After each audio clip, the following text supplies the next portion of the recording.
Hi YouTube, I am going to show you how to conquer busy back to school nights with the easiest hamburger casserole that you've ever seen. Okay?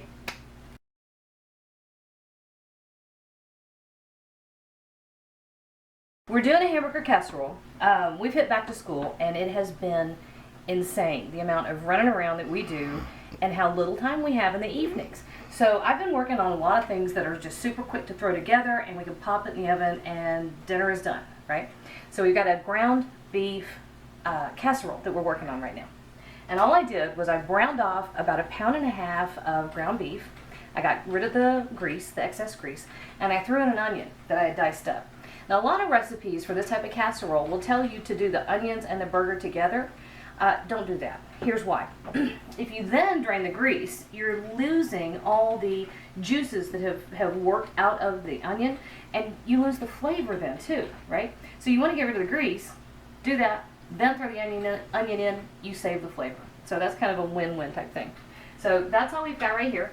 See, little onion, ground beef. That's it. Nothing fancy. I decided this past week I'm going to start making the bigger kids do supper once a week. Each one of them can do supper once a week. So that's my other motivation here, is to come up with recipes that are easy for them to follow. Haha, labor saving at its prime. Now over here I have a 9x13 casserole dish and just 8 ounces of any kind of noodle you like. I happen to have some ziti. You can use macaroni, you can use egg noodles, you can use whatever you want to. This is what I had, so this is what we're using. And this is going to be the sauce for the casserole. I got the inspiration for this out of a Depression era cookbook. So it's a can of diced tomatoes, a can of tomato soup, and a can of corn that we drained. And that, right in here. That's the other benefit of this type of recipe. If you know it was Depression era, it's not going to cost a lot.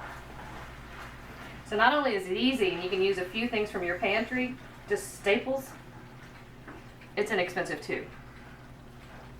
And since I own every child on the planet, that's always a bonus. Now, you don't even have to worry about cooking this at this point. Most of the actual cooking is going to be done in the oven, which I have set at 350 degrees, by the way. But what you do want to do, this is cheddar cheese, and all I did was run it over a box grater. I like doing it myself better. I think the flavor is better than buying the stuff that's already shredded for you.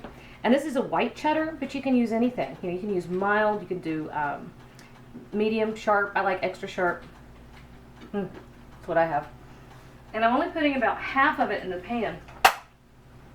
And I do that right as I take it off the heat. Only because I don't want it to stick to my skillet. We're going to save that for the next step. 1.5 teaspoons of kosher salt, 1.5 teaspoons of pepper, and 2 teaspoons of garlic powder. Not garlic salt, garlic powder.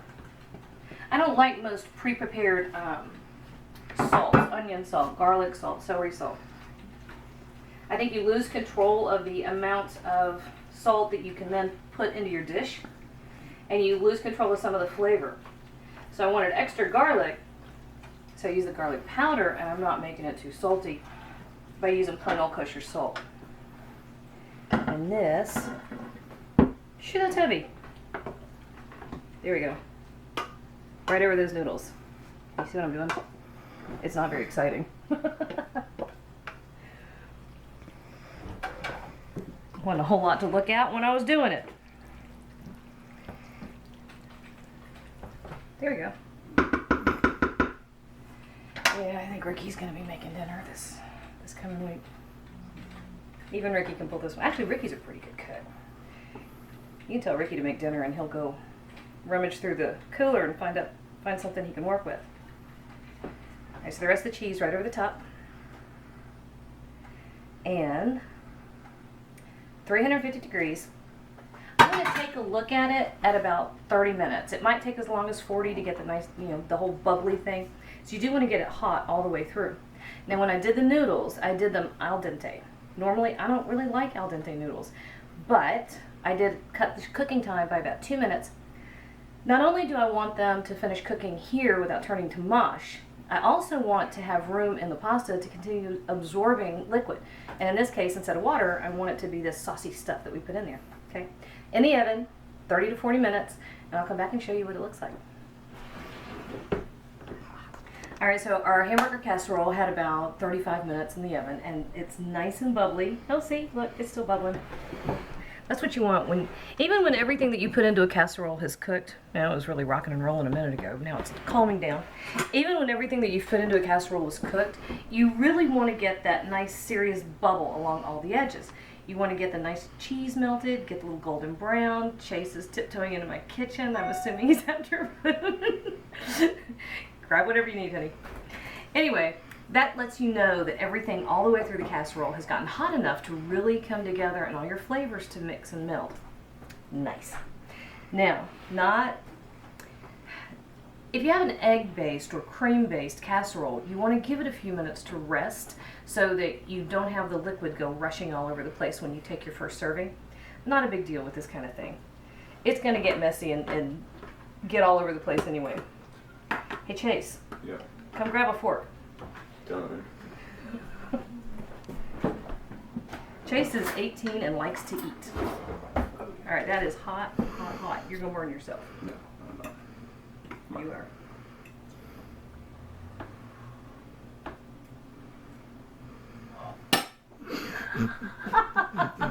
How'd we do? I will. Is it good? Real good. Good? Let's see. That's hot. How about I don't take one of the boiling hot noodles, Ooh. and I do a little bit of the other part. Mmm. Mmm. That tastes like something your grandmother made. I love it. It's warm and blistering hot. It's warm and rich and inviting, and it's got the nice pop of that little bit of corn. It's so good. And you saw how easy it was. It took me moments to just throw everything together and throw it in the oven. So if this was helpful to you, do me a favor and give me a thumbs up and hit the subscribe button. You can find me on Facebook and Twitter and Pinterest and Patreon. Check out the Patreon page. I've also got 2 cookbooks now available in the Amazon store. You can get them either as Kindle downloads or as regular, real cookbook copies. Happier Holidays and the Ground Beef Cookbook. No, Ground Beef Recipes. That's it. I don't know what I wrote myself. So, check those out. Follow me on social media. Download the books if you get a second. And make this casserole. You'll be glad you did.